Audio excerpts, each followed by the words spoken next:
Here's Paddy's latest offer. It's 2 up, you win. For all Premier League and La Liga matches, we'll pay out immediately if the team you back goes 2 goals up. Not available in shops. T&C supply. 18 plus. Gambleware.co.uk. Hi there, Bruce Millington, Mark Langdon, Ian Wilkerson, and from Paddy Power, Adrian Croak. We are looking ahead to a great Monday night special. 8 o'clock, Everton v Liverpool. The pubs on Merseyside will be doing a roaring trade all afternoon.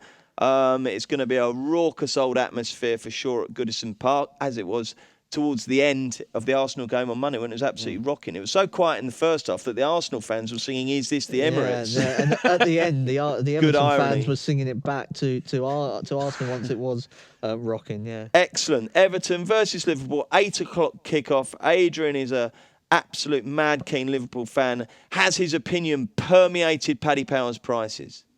Well, currently we have Everton 14-5, the draw 13-5, and Liverpool at 19-20. With those prices, do you ever have to do that sort of 4-5? Yeah, I still have to. Yeah. I still do. Okay, Paddy Power are not the worst. No, they're not. Anyway, No, for testing the maths. No, but I get that now. I get that. So should we be lumping on your boys, Adrian? I'm gonna plead the fifth on this one and not say what I think of the prices here. I think Liverpool might be a little short for a derby game like this at Everton. It's the same price as what Arsenal went off there.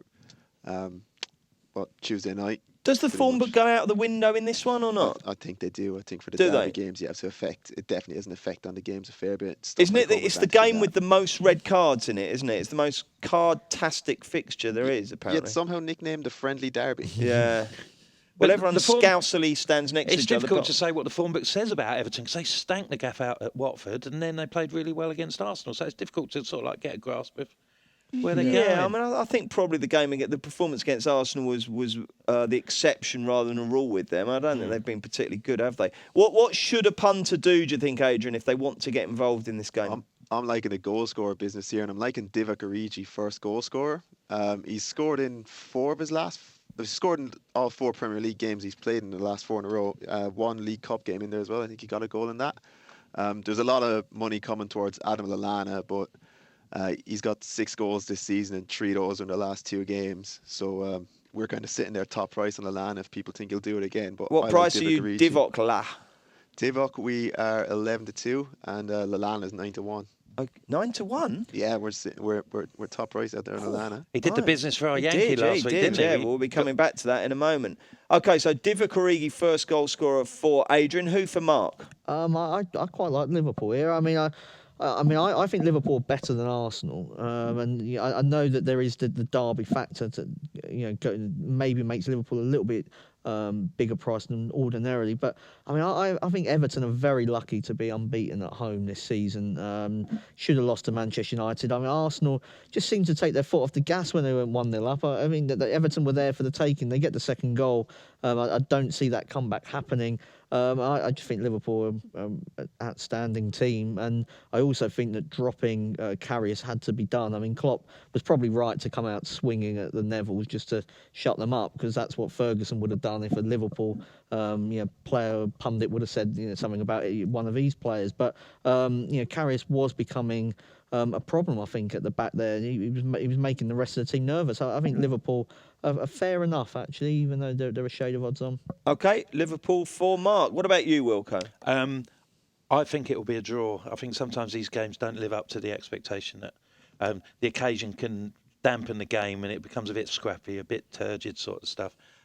6 of the last 8 have finished level. I mean, quite a lot of 1-1s in there as well, as I recall. Admittedly, we've only had one Merseyside derby with Klopp as manager at Liverpool, and obviously he's got a different approach to some of his predecessors, and they won that game 4-0 at Anfield.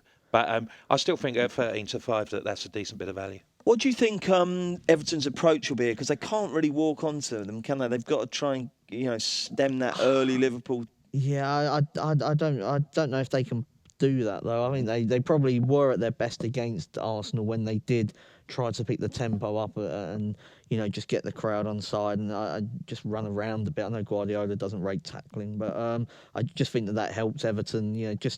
because I don't think they're good enough to sort of That red try card for Jagielka might come in handy. Yeah. I mean, it's not a blow. I didn't mention that. They're not necessarily a blow. Although Funes Mori coming in, I mean, if anybody's going to lose their head, it'll probably be him. I just think Liverpool have got, even without Coutinho, just too much in that final third for Everton's defence. Fair enough. Right, we were 3 out of 4 last week with our first scorer, Yankee. Only Iheanacho let us down. So we're going to have another crack. We'll put Origi in there because you've already mentioned him, Adrian. You three can have one each.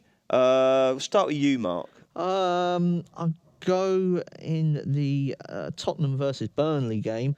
If Sissoko plays where he played last night, which was bang up front, just off Harry Kane, he might be a decent runner. But I'm gonna keep it simpler than that and just go for Harry Kane. Harry Kane. Okay, Wilco. If it ain't broke, don't fix it. Diego Costa. Diego Costa. And who's your second choice, Adrian? After Origi, I'm going to go for Callum Wilson with Bournemouth this weekend.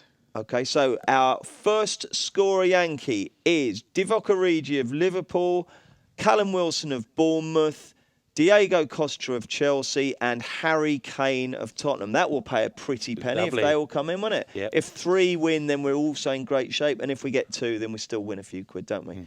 Good luck with that. Thank you very much, chaps. Thank you very much for listening. We're back next Thursday with another Racing Post football postcast. The Football Postcast in association with Paddy Power, the place to bet on football in play with a huge special every weekend.